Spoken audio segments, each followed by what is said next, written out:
سلام الله عليكم ورحمة الله تعالى وبركاته. شيك ولكن حكيم ياري اوفيشال فضل جنال كداد كعسبتا سبسكرايب لايك شير دع على سي جالسي أصحابتا دافيه ذا كلا جوجتو شيكادي امتحانها احد علف iyo jacayl kulatan qaybta hore ee labaad waxay mareysay in ardayda dalxiiska u socotay baska ay ka soo wada dageen professorkan uga digay meelaha halista ah ama khatarta ah kadib ardaydii iyagoo isku qaybiyay dhowr kooxood ayay koox waliba u jihaysatay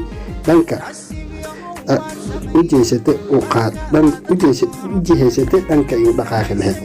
qadar wuxuu ka mid ahaa ardayda ugu firfircoon ama ugu dadaalka badan jaamacadda, isla markaana wuxuu ka mid ahaa xubin fikradda keentay ee dalxiiska loo baxayo. balse qadar maalintaas waxay u ahayd maalin ka duwan maalmaha kale sababtoo ah waxa maalintaas ku cusbaa dareen xiiso geliyay naftiisa oo markaa baska ka soo degay indhihiisu waxay si toos ah ugu dhaceen hodan oo intay ardaydu dhulka daawanayeen isagu wuxuu ku jeeday gabadha fafaalaheeda ama cadceedda iyo leedha macaan ee meesha ka dhacaysay jawiga xiisaha iyo labiska quruxda badan ay hodan wadato. farxadda ka muuqata ayaa mar kaliya iskugu eegmay.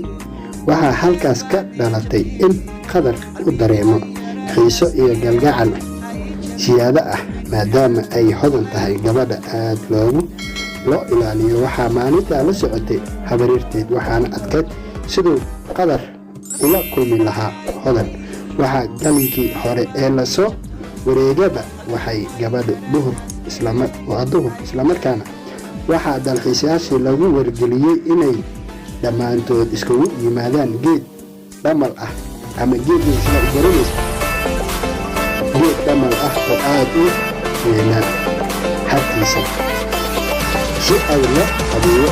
Khalid wuxuu codsaday in isaga qaadiyo cuntada waayo wuxuu yidhi raadinayaa fursada uu kula hadlo hodan. qadar wuxuu cuntada qaadiyada wuxuu soo gaaray gabadhii la socod qadka afaraad.